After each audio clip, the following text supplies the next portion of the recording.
নমস্কার।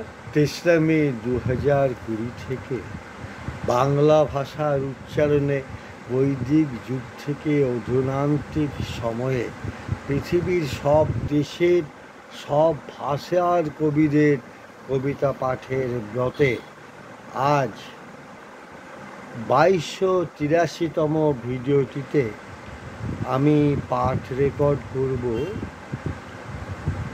এলাহাবাদ ভারতের কবি অর্চনা ঠাকুরের একটি কবিতা, যেটি আমি অভিনব ইংরেজ ডিসেম্বর 2014 থেকে সংগ্রহ করেছি এবং সেই কবিতাটির ভাবানুবাদ আমি পাঠ করছি কবি অর্চনা ঠাকুরের কবিতা বই। কিছু মিথ্যে, কিছু ভুলের দরজায় পড়ে আছে বই, পুরনো স্মৃতি নিয়ে দেখতে বোধ বুদ্ধিতে এক ঘন জঙ্গল, যেখানে স্মৃতিকে আরও উচ্চকিত করতে।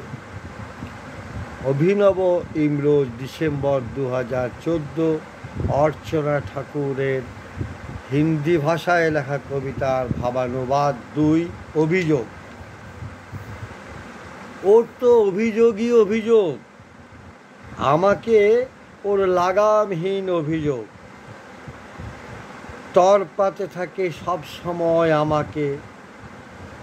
তোমার কুয়োর জল একটু বেশি কষা, তবু মন হারানোর নিয়মে রোজ তোমার চৌকাঠে আসতেই থাকি। আমার অচিন কবি অর্চনা ঠাকুরকে শুভেচ্ছা, অভিনন্দন ও ভালোবাসা।